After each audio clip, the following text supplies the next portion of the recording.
Hay domingos en los que después de la alabanza, a uno que le toca predicar no quisiera predicar. Y hay días en los que para mí como hoy estaría más que feliz si nos despidiéramos con un abrazo y nos fuéramos a casa. No hay una parte más importante que otra en los servicios de los domingos. Yo quiero preguntarte hoy, ¿alguna vez te has preguntado cómo es Dios?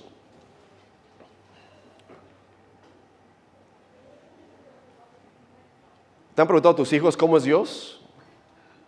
Yo tengo 38 años y a veces me sigo preguntando ¿cómo es Dios? ¿Cómo es Dios? Todos nosotros compartimos el hecho de que hablamos español.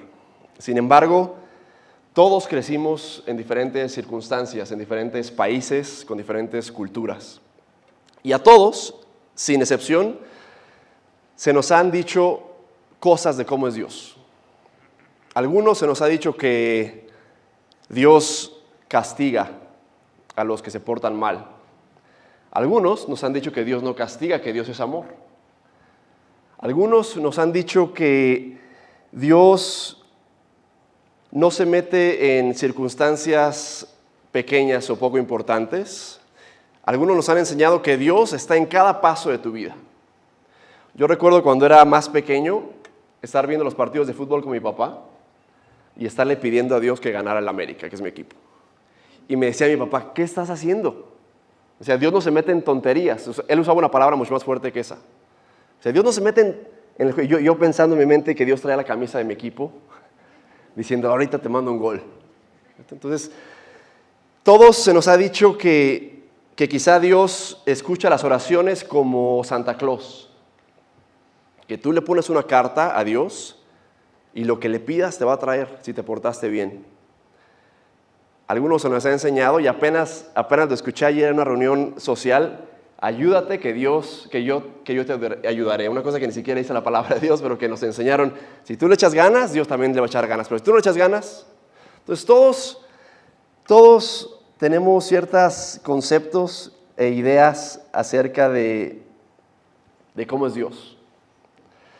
Y en mi caminar con Cristo es de lo que más me apasiona.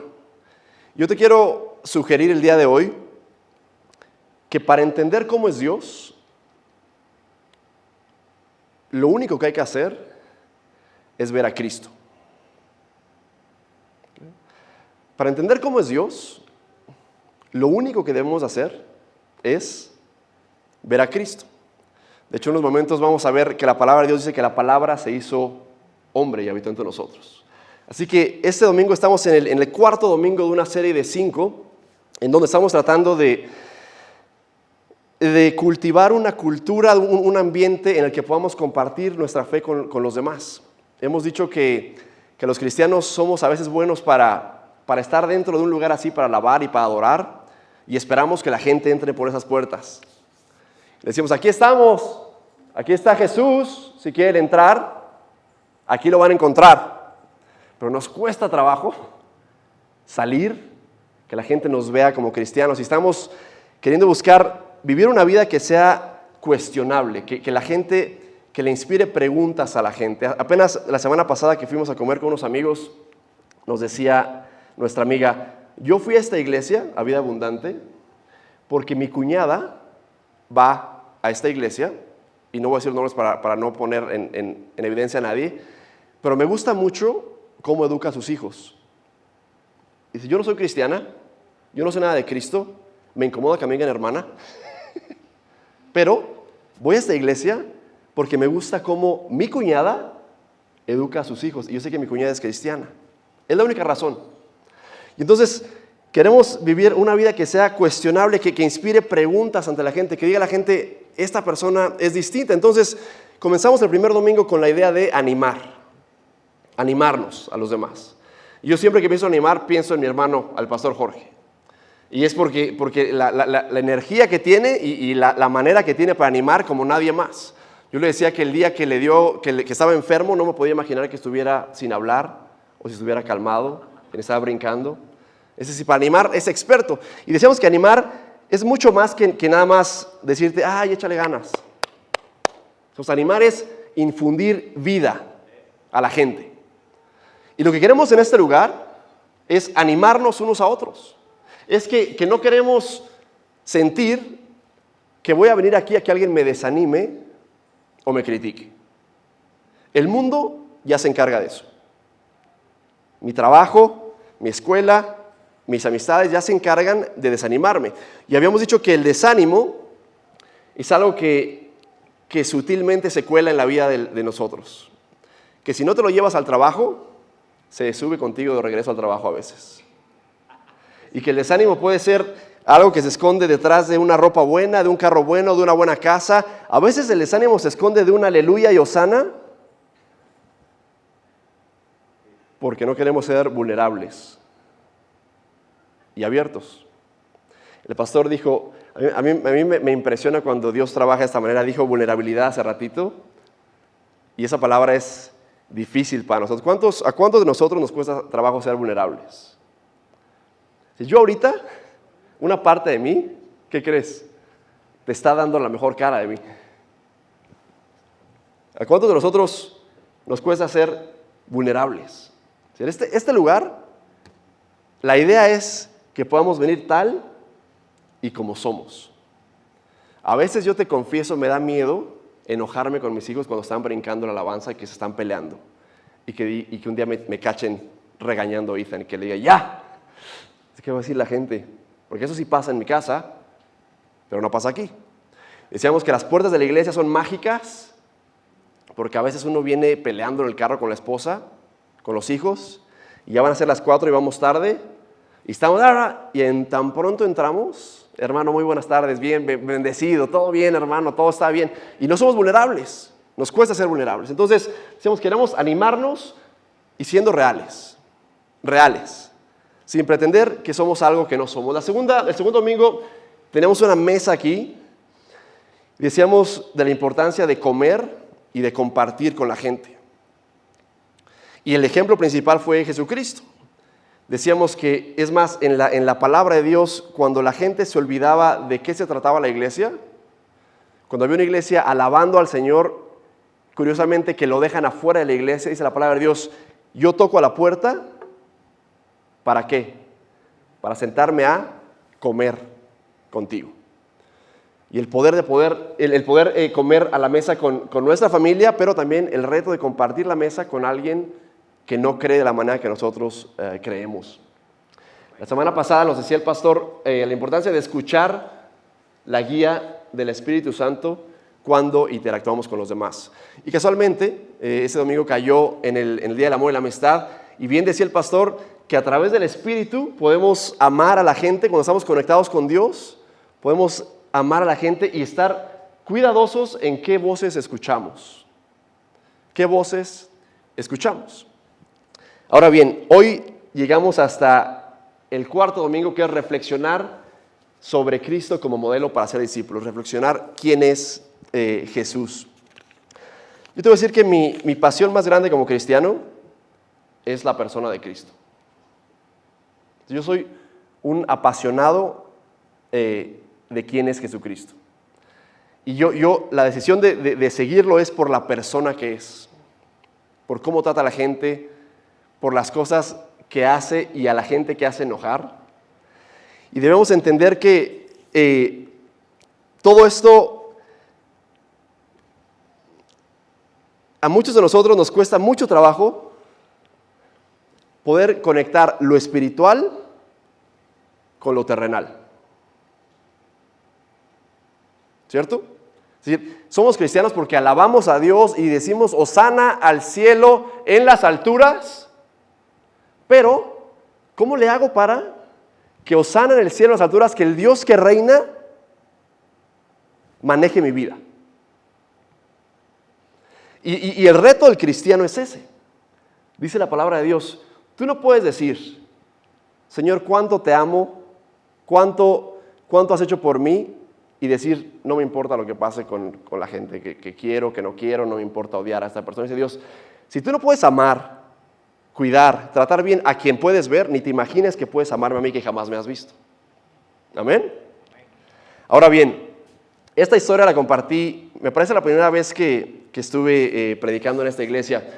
Si vamos a poner la primera imagen, por favor. Hace algunos años en España particularmente, está este fresco en una iglesia en donde muchos de nosotros hemos entrado y hay imágenes de diferentes cosas, y es Jesucristo que a través de los años, obviamente, comenzó a deteriorarse por el clima, por lo que tú quieras.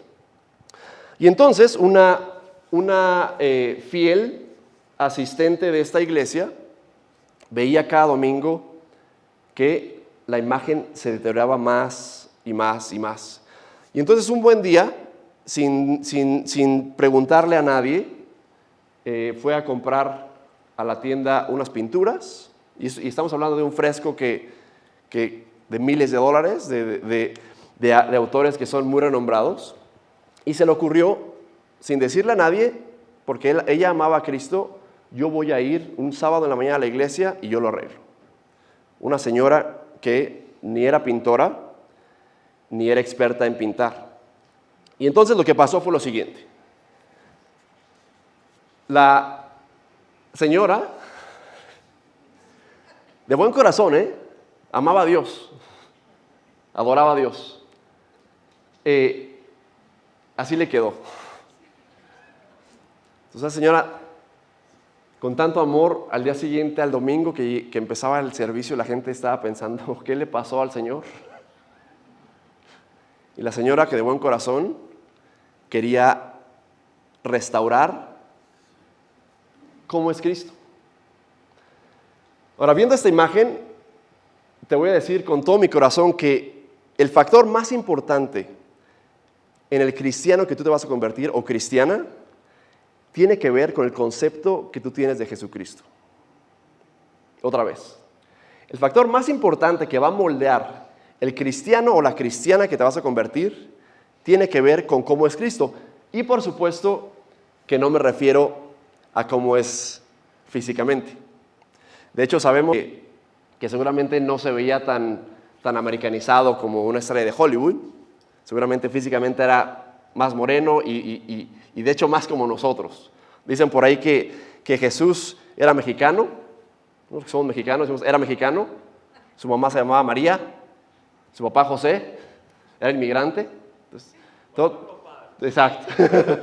Y todos lo hacemos a nuestra manera. Entonces, la idea y el concepto que tú tienes de Jesús va a moldear más que nada la persona que te conviertes como cristiano. Ahora, dice la palabra de Dios que nosotros somos creados ¿a la qué? De Dios. A la imagen. Pero ¿qué pasa a veces? ¿No se revierte eso? Nosotros creamos a Dios a nuestra imagen. Dice uno de mis autores favoritos: tú sabes que has conocido a Dios cuando tu Dios odia a la misma gente que tú odias. Otra vez. ¿Tú crees que ya conociste a Dios cuando tu Dios odia a la misma gente que tú odias? Cuando sientes que estás de este lado con Dios, diciendo: Señor, no sabes lo que está haciendo esa persona. Y tú crees que Dios está diciendo: no, sí te escucho, te entiendo. Como si estuviera de este lado Dios, diciéndote: no, tienes muchísima razón, pobrecitos que no me conocen. No, sí, señores que no te conocen. Entonces creamos a Dios a nuestra imagen y semejanza. Dice la palabra de Dios en Juan capítulo 1, si quieren abrir sus Biblias, si no va a estar aquí en la pantalla. Juan capítulo 1, versículo 1 a 14. En el principio ya existía el Verbo, y el Verbo estaba con Dios, y el Verbo era Dios. Él estaba en el principio con Dios. Déjame pararme aquí por un momento. ¿Tú sabías que Cristo estaba con Dios durante la creación del mundo? Yo descubrí eso cuando era grande. Y yo pensaba que Cristo había venido en algún momento de la historia, pero dice de esta parte que el Verbo ya estaba con Dios cuando Dios creó todo. Todas las cosas fueron hechas por medio de Él, y sin Él nada de lo que ha sido hecho fue hecho. En Él estaba la vida, y la vida era la luz de los hombres. La luz brilla en las tinieblas y las tinieblas no lo comprendieron. Vino al mundo un hombre enviado por Dios cuyo nombre era Juan. Este vino como testigo para testificar de la luz, a fin de que todos creyeran por medio de él. No era él la luz, sino que vino para dar testimonio de la luz. Existía la luz verdadera que al venir al mundo alumbra a todo hombre. Él estaba en el mundo y el mundo fue hecho por medio de él, pero el mundo no lo reconoció. A lo suyo vino y los suyos no lo recibieron. Pero a todos los que lo recibieron, les dio el derecho de llegar a ser hijos de Dios, es decir, a los que creen en su nombre, que no nacieron de sangre, ni de la voluntad de la carne, ni de la voluntad del hombre, sino de Dios. El Verbo se hizo carne y habitó entre nosotros. Vimos su gloria como del unigénito del Padre, lleno de gracia y de verdad. Dice la palabra que la palabra se hizo hombre. Que esto que leemos se hizo persona. Y una de mis fascinaciones más grandes es leer la palabra de Dios y que la gente que más sabía de esta palabra de Dios no reconociera a la palabra hecha hombre. ¿Me explico? Que la gente que más sabía, la que más leía, la que más predicaba, no entendía que la palabra de Dios hecha hombre, decía, no, tú no puedes ser la palabra de Dios. Ahora bien, cuando hablamos de la encarnación de Dios, creemos que muchos de nosotros nos enseñaron a alabar a Dios. Y voy a decir algo aquí con mucho amor y que me parece una realidad de la iglesia en general. ¿Qué es más fácil? ¿Alabar a Dios o seguir a Cristo? ¿Qué es más fácil? ¿Alabar a Dios o seguirlo?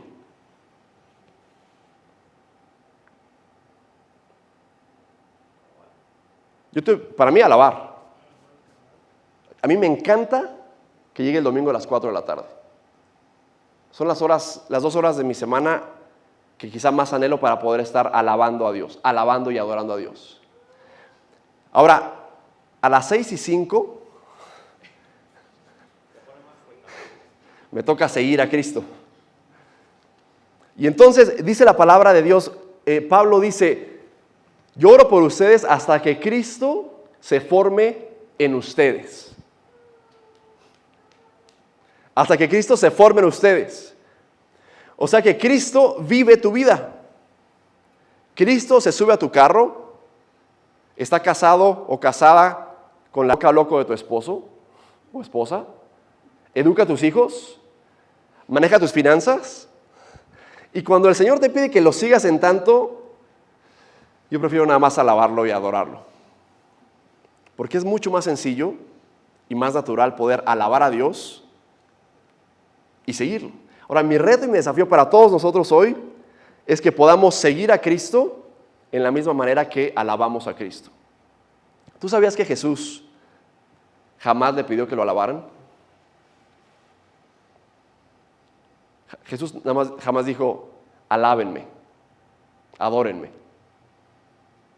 Dijo, síganme, hagan lo que yo hago. Mi propósito es darle gloria al Padre.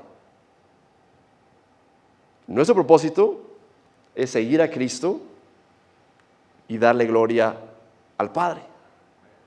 Ahora, en la encarnación hay una magia que dice que el Verbo se hizo carne y habitó entre nosotros. Y en tu Biblia o en tu teléfono, ahí donde dice habitó, hay una nota, hay un pie de nota.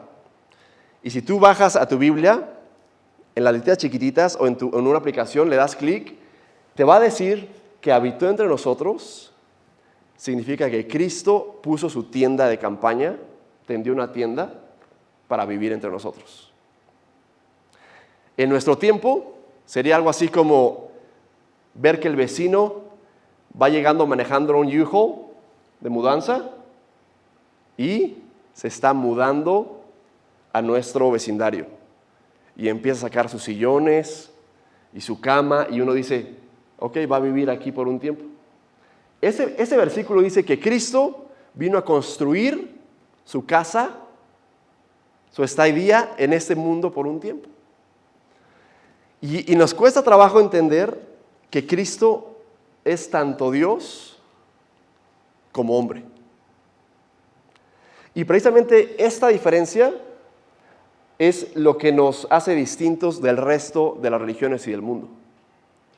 Que Cristo caminó entre nosotros y que Cristo te puede decir, cuando tú le dices a Cristo, Señor, es que tú no sabes lo que es tener sed. No, déjame te platico. Déjame te platico lo que es tener sed y hambre por 40 días y poder convertir cualquier cosa en comida y no hacerlo. No, Señor, es que tú no sabes lo que es la traición. Seguro. Tú te has sentado a la mesa con el que te va a traicionar y con el que te van a matar al día siguiente. Con un beso. Con esa hipocresía, con ese amor. Y cuando hablamos de la encarnación, debemos de entender que hay una manera en cómo Dios encarna en un hombre. Decíamos cuando comíamos a la mesa que Jesús tenía una reputación entre la gente, ¿cierto? ¿Y quién se acuerda? ¿Cuál era la reputación que hablábamos cuando comíamos? Que le decían que Jesús era un ¿qué? Un borracho y un glotón al Hijo de Dios. Decía la gente, tú eres simplemente uno como ellos. Te la pasas con pecadores, comiendo y bebiendo. Y yo nos preguntaba, ¿cuántos de nosotros estaríamos dispuestos a perder nuestra reputación por la gente que no quiere que sigamos a Dios? ¿Cuántos? Entonces, a la encarnación, Jesús genera una reputación y de una manera muy natural, ¿qué pasa?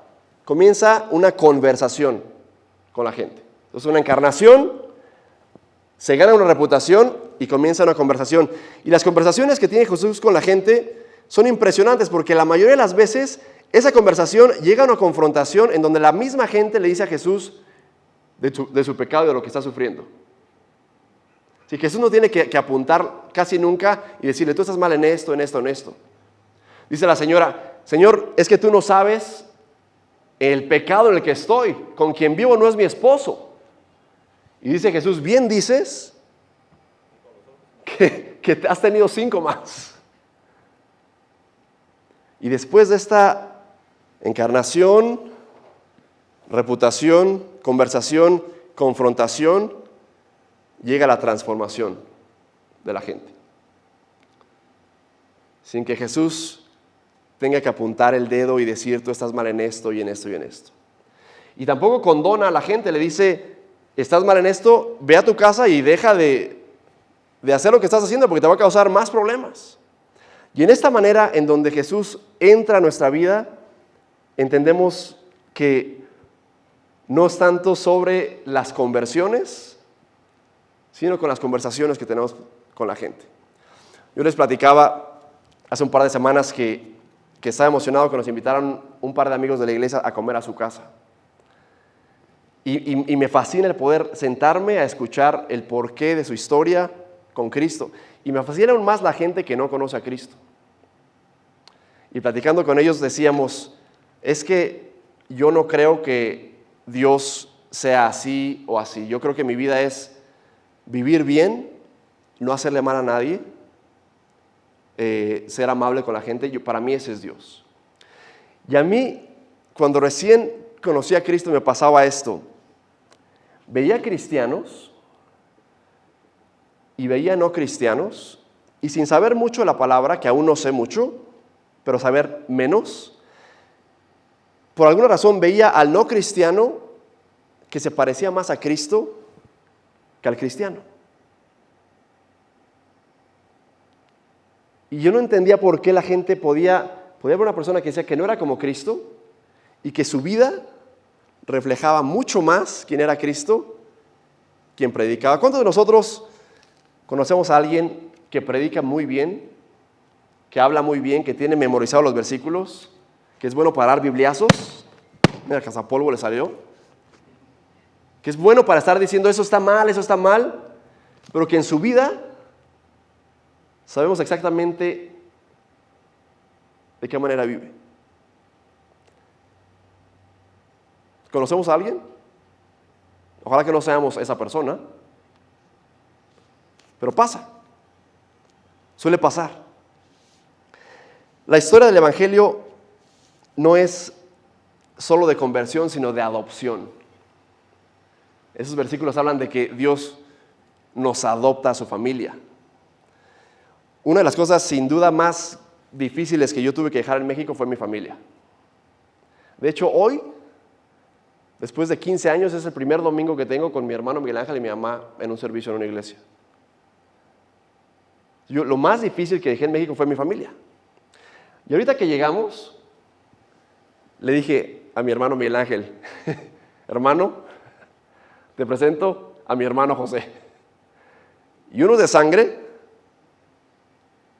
y otro no es. Casi de sangre porque le va a la América, José, como yo. Eso nos une más que nada. Pero le dije a mi hermano Miguel Ángel, mira, mi hermano, te presento a mi hermano. Y lo digo porque lo considero mi hermano, a los dos. Y para el cristiano, cuando somos inmigrantes, la iglesia como familia toma un concepto muy especial, pero muy especial. Yo llevo más de 10 años en Lubbock sin familia, más que mis hijos y mi esposa. Y tenerlos de unos días es maravilloso y me acuerdo, ya me imagino que se van el lunes y ya estoy llorando por dentro de que me voy a despedir.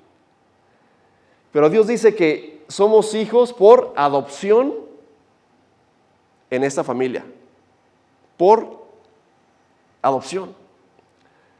Esta semana platicaba con mi esposa de una oportunidad de trabajo en San Antonio. Y nos encanta San Antonio. Es mi ciudad favorita, yo creo que de Texas, por lo menos. Y yo le decía, ¿te imaginas? El río, ahí al lado de México. Y en el pasado, hace 1 año y medio,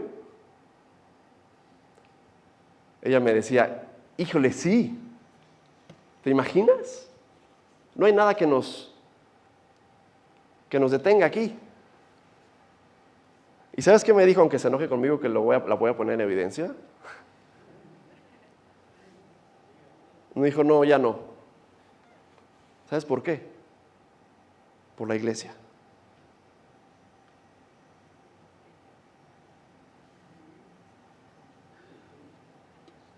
Y dice,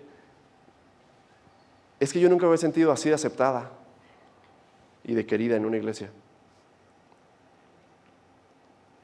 Yo ya me imaginaba. Y ni siquiera es una propuesta, simplemente una idea por la iglesia. Yo quiero invitarte a 2 cosas en esta tarde.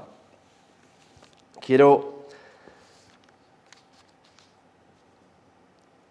invitarte a que cuando la encarnación del cielo a la tierra se hace real en nuestra vida, comenzamos a entender a la gente de una manera distinta. No vemos a la gente como un proyecto que hay que convertir al Señor. La gente que no conoce a Cristo en tu vida, o la gente más bien que no ha decidido seguir a Cristo en tu vida, no es un proyecto para ti para convertir. La gente no son proyectos para convertir. Cuando nos damos cuenta de la encarnación, aprendemos a dignificar, a dar dignidad al camino de cada persona con Dios. ¿Sabes qué yo hacía antes que le pido a Dios perdón y que me arrepiento? Yo creía que Dios no estaba en la vida de ciertas personas que yo conocía. yo creía que yo les iba a traer a Dios a la gente que no conocía a Dios. Cuando te das cuenta que no es de conversión, sino de adopción, das dignidad exactamente al momento en donde esté esa persona y que Dios ha trabajado mucho antes que tú en esa persona. ¿Yo sabes qué creía? Que quería plantar una iglesia en Lubbock, porque Dios no estaba en Lubbock con los hispanos. ¿Y sabes qué me dijo Dios? ¿Sabes cuánto tiempo llevo aquí? Qué bueno que quieres participar en la misión, pero el proceso es de adopción. Dicen que el único lugar en donde el agua es más fuerte que la sangre es en la iglesia. El único lugar donde el agua del bautismo es más fuerte que la misma sangre es la iglesia. Cuando tú decides seguir a Cristo, bautizarte en tu nombre y decir que estás muriendo a lo que eras antes y resucitas en una nueva persona, esa unión que tenemos nosotros es el único lugar en donde la iglesia, el agua, es mucho más fuerte que la sangre. ¿Cuántos de nosotros podríamos decir que un hermano o hermana de la iglesia ha sido más fiel o importante que un hermano o hermano de sangre? ¿Les ha pasado?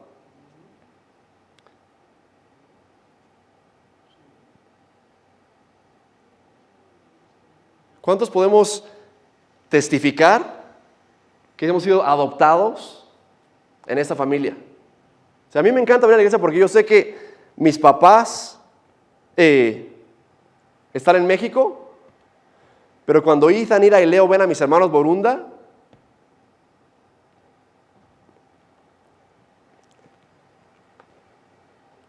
les digo a mis hijos, tú no conoces a tus abuelos, pero ellos me recuerdan como si fueran mis papás. Y los conozco desde hace mucho tiempo. Y cuando no está mi hermano Miguel Ángel, quiero que Ethan esté con mi hermano José, con mi hermano Jorge. Porque esto de ser adoptados es real. Somos familia. No por conversión, sino por adopción. Quiero terminar con Colosenses capítulo 2, versículo 2 a 3, por favor.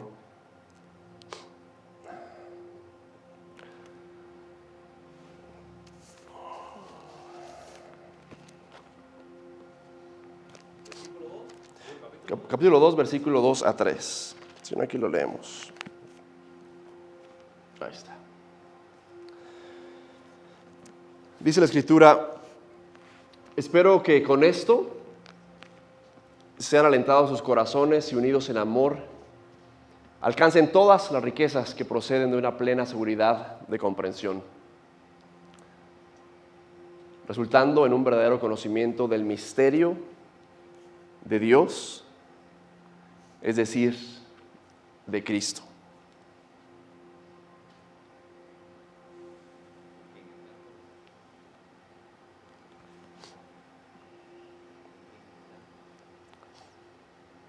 ¿En quién están escondidos todos los tesoros de la sabiduría y del conocimiento?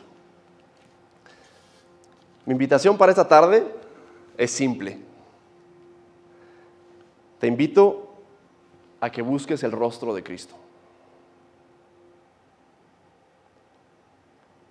Te invito a buscar el rostro de Cristo. Todos nosotros hemos querido pintar como es.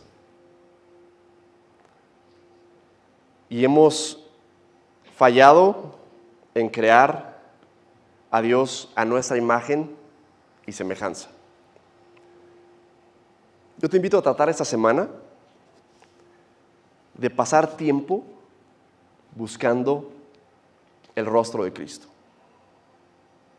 aprendiendo a Cristo.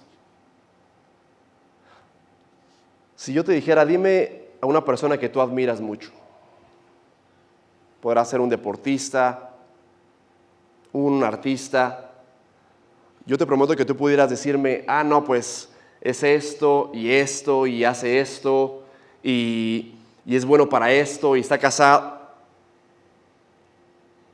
Si yo te preguntara, dime lo mismo de Cristo,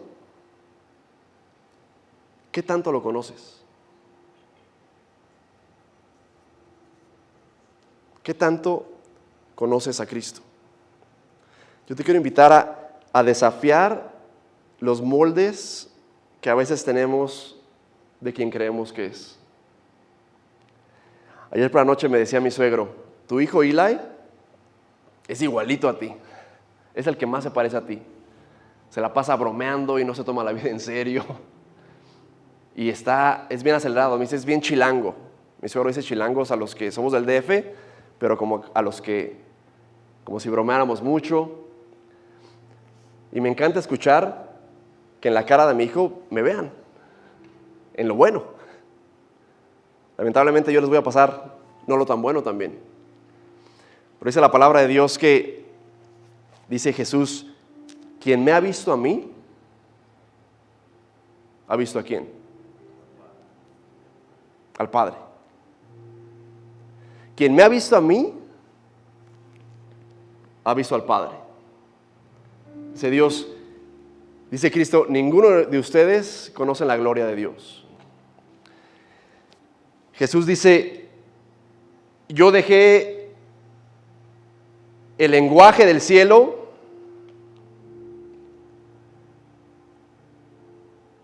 y la economía del cielo y la gloria del cielo y la comodidad del cielo para poner mi tienda de campaña entre ustedes.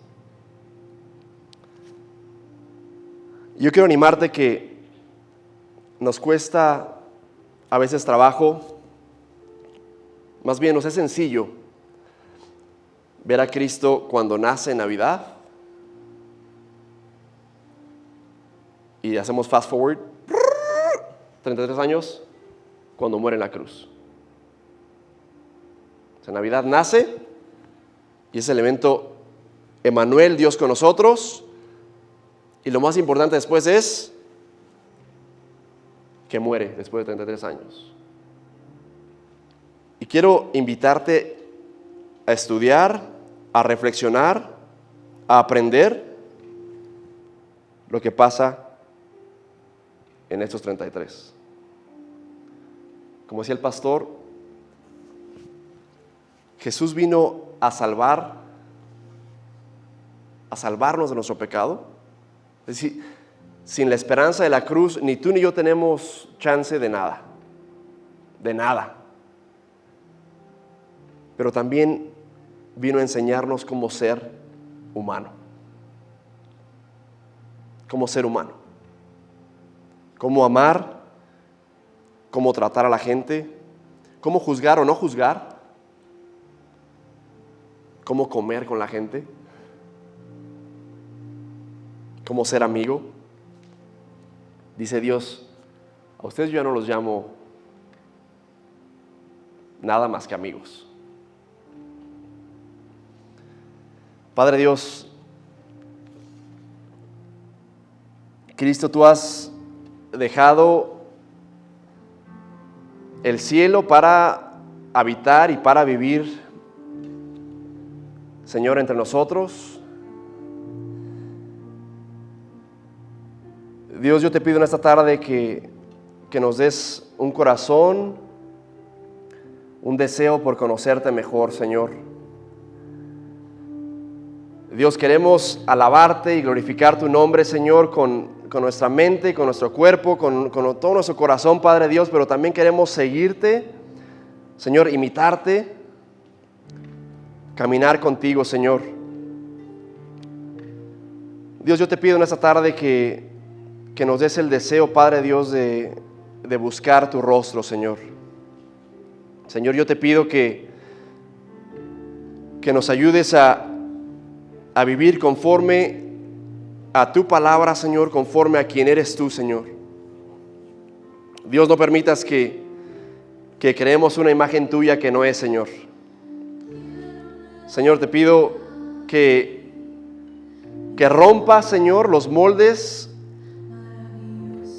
que creemos que eres y no eres, Señor. Señor, te pido por cada uno de mis hermanos, de mis hermanas, de la gente que está aquí en esta tarde, Señor, de sus hijos, de los maestros, Señor, de todos los que estamos aquí en esta tarde, Dios, danos una medida extra de amor y de gracia, Señor, para poderte conocer un poco mejor, Señor. Dios Padre, permite que salgamos de este lugar confiados de que conocemos al Dios único y verdadero, Señor. Dios, gracias por amarnos, por aceptarnos, por cuidarnos, Señor, como solo tú lo sabes hacer, Padre Dios. Dios, caminamos contigo desde este momento, Señor, y para siempre, Dios.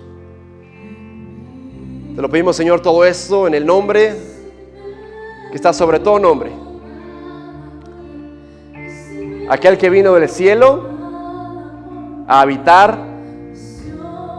a encarnarse, a vivir Dios con nosotros. Amén.